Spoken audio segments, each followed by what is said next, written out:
back to the Jared the Bossman Show with John Beckler, a special guest for you, as promised. Tennessee Titans wide receiver, hometown from the ATL himself. I know you guys miss him. He's only 3.5 hours away, but it's our man, Harry Douglas on the show with Harry. What's up, man? How you feeling, buddy? I'm doing good, man. I'm doing good. My normal Tuesday, I don't believe in no off days in the NFL, so I did my normal work at the complex, went and read to some kids today. That's in pre-K, and with the wifey now, just chilling.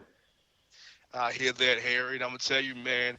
Our fans hit us up all the time. Every Titan game I go cover, they ask me, how's Harry doing? I say he's doing good. He's doing what he can. And I was going to ask you, man, for the fans in Atlanta who still love you, how's it been for you being in Nashville, playing for the Titans, from playing with the Falcons so many years down here? Well, you have your differences here and there. I mean, it being two different organizations and different things, and with me being there 7 years and me being here a year, of course you're going to have things that are different. But as far as the love of the game, love for football, I still have it, man. That's not going away no time soon. And one thing I can honestly say is that my teammates that I had in Atlanta, I still converse with them, and we talk on a regular basis. And my teammates here in Nashville, we're becoming closer and closer. So I think one thing that a lot of people don't understand about this game of football that helps you in life also is that you build relationships that can never be taken away from you, no matter what team you're on, where you're at, what part of the world, what part of the U.S. you're in. And that's one thing I love about this game. And Harry, man, you have a great room of guys with you. Justin Hunter, Dorial Green, Beckham, Kim Wright. I mean, just talk about what it's meant to you to be these guys kind of mentor, show them the way how to be a pro properly, as well as letting all your veteran experience rub off on these guys with the Titans. It's definitely it's a different role that I had to play this year compared to my last 7. In Atlanta, I was not the oldest, still more so of a leader, but you know what I mean. But like when I came here, everybody's younger than me. We have right now. Like last week, we played with all rookies and me on the football field. So that's a big difference. And being able to help those guys in any way possible, whether it's on the field, off the field, I try to have them at the house as much as possible. Try to help them out, man, with the game of life and being a pro. At this level, I tell them all the time, a lot of people are good. A lot of people have talent, but it's how you separate yourself, the things that you do when you leave the complex that make you a better player. And Harry, another player on the offensive side of the ball that I'm sure you're able to help mentor is your quarterback, Marcus Mariota. And I'm interested to know, what has Marcus done throughout the course of this year? Obviously, he started off hot. He had a hot start to the season, and he's played very well for a rookie in the league. What has impressed you as the season's gone along in his development? What have you seen in that development that has impressed you? I think the time he puts in, the teaching the detail, I love his mentality, man.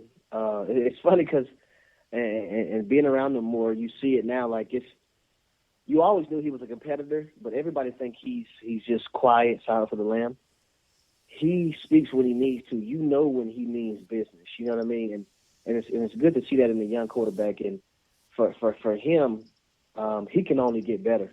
He's been playing lights out for us, and he's doing a great job. And he has all the physical tools. He has the smarts. He has everything. But I think for him, he can only get better, and he's going to be one of the greatest quarterbacks to ever play this game of football. Trust me. And Harry, I wanted to follow up on that a little bit. You had mentioned that, when he speaks, that he means business. And that, to me, has got to be one of the most difficult things for not only a rookie in the league, but for a rookie quarterback in the league. So, having your experience in the league, I'm sure you've run into guys who maybe don't have that ability to command a veteran's attention. So how important is that for a rookie quarterback to have that kind of master? Not necessarily always be running his mouth, but just to step up and lead when the team looks to him for that leadership. It's very important, man, especially because, like I said, you have guys that's probably been playing the game for a long time that still can't do that. You know what I mean? And for him to be a rookie and to come in to be able to do those things and listen in certain areas and just ball out like you said earlier, man. It's truly a blessing, and I thank God I'm able to play with him because I mean I had the luxury of coming in with Matt Ryan back in 2008, and then another good quarterback in this league, and then now I'm playing with Marcus. So it's been a blessing for me in my career. And folks, we're joined by Harry Douglas, Titan wide receiver on the Bossman Show, right from ATL, right there in Jonesboro, Clayton County. And Harry, as the year ends, it's time for your annual event that you have every Christmas. I gotta ask you, man, you're going to jump back to Jonesboro High School next Tuesday night. What's on tap for this year's event, Harry? And let's talk about in general for the people who don't know about your event. What do you used to do every year, and who do you have coming, and what do you want to serve to the people of Jonesboro who come out to your event next Tuesday night here in Atlanta? Well, I'll say first, our foundation is the Douglas Brothers Foundation, and me and my brother are over it. And for those of you who don't know, my brother is point guard for the New Orleans Pelicans. He's in the NBA, so we thank God for those blessings again also. But one thing we do is we educate and empower underprivileged youth and families in our community to help them achieve their life and career goals, while at the same time we're building a stronger community that support the betterment of younger people. And within our event, we host it every year, and it's our biggest event within our foundation. It's called the Holiday Treat. This year, we're taking about 300 kids and providing them with toys, bikes, live entertainment. I know my wife, she owns a dance studio. Her dance kids are coming to dance. We have a couple gospel singers. And we also are having a red carpet event for the volunteers because a lot of times I want people to understand, like, for the volunteers, a lot of things won't be able to work and happen without them also. So I want to show them appreciation and love at the same time. But, man, our Christmas event is big, man. It's been doing great. Matt Ryan's probably going to be there, Rod, Julio. I'm going to try to see if I can get Marcus there. He wants to come, but it all depends on how the schedule and stuff and things work out. But it's an event that I love doing each year, and it's growing and growing, and it's leaving a positive vibe on people and young kids, kids that are less fortunate. And I think for me, giving back was something I did as a kid, something my parents instilled in me as a younger age, and I do it with a cheerful heart. Well, and Harry, I want to expand on that a little bit because you had mentioned earlier in the interview that you had done some reading today, and in addition to that, you have this holiday event going on. So, to me, it's crucial that these children, these kids, what they really need is an opportunity. And once you give them that opportunity, I mean, the sky is the limit for them. So I'm interested to know, like, you say you do this with a joyful heart. What's the biggest thing that you get from helping these students, helping these kids out, not just in the Christmas season, but it sounds like it's something that you're into all year long. And to me, it's an unbelievable benefit to any community to have that opportunity, because that's what everybody needs. And I'd like you to speak a little bit about what you've seen from some of the things that you've done out there. I think one of the main things is the smiles on younger kids' faces. Them seeing a professional athlete who plays at a high level coming in and understanding that he is just like me. You know what I mean? He may have went through some things in his life just like me. And I always look at it like this. You never know whose life you may save by speaking to them, talking to them, or just listening to that person and what they have to say. You know what I mean?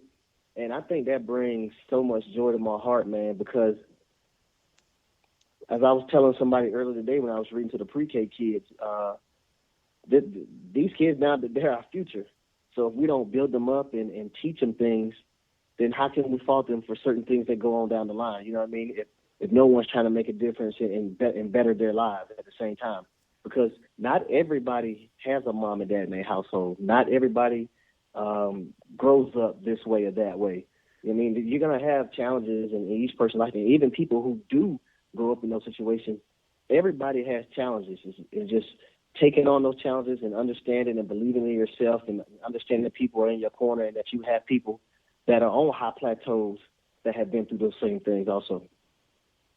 And Harry, it's such a blessing that you have your brother who plays in the NBA as well. You the NFL. So I want to ask you, how was it for you, both of you guys being able to play in these great leagues. You being able to bounce them off your brother, whether it be good or bad. You can kind of talk each other through what's going on with each other's sport or team. So how's it been for you guys being each other's strong, your support when things get tough for you guys with your respective careers?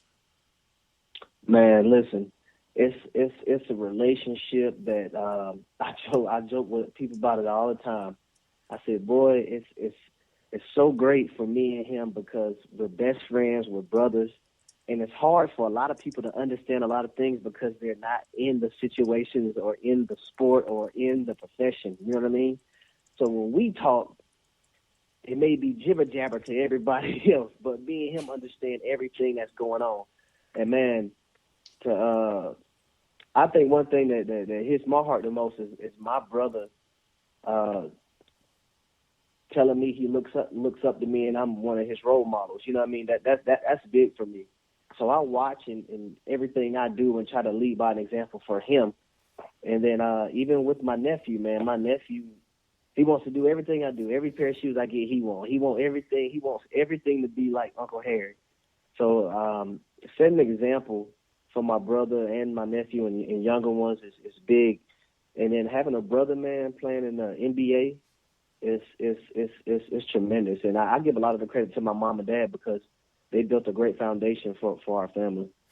Yeah, and Harry, you might not know this, but the same thing happens with JR and I. He looks up to me, and he's always calling me and telling me, hey, John, I want to be just like you. What kind of shoes did you buy this week, John? I got to get me a pair of those, so on and so forth. So I just wanted to throw that out there for exactly. everybody. I agree. I'm guilty, Harry. Guilty as charged. No, JR is my brother from another mother, so, that's how we do it. But definitely, I love it. I definitely feel what you're saying about that, having your brother and having that relationship is crucial for you guys, and I can hear it in your voice how much it means to you. Now, curious to know. I'll tell you this also.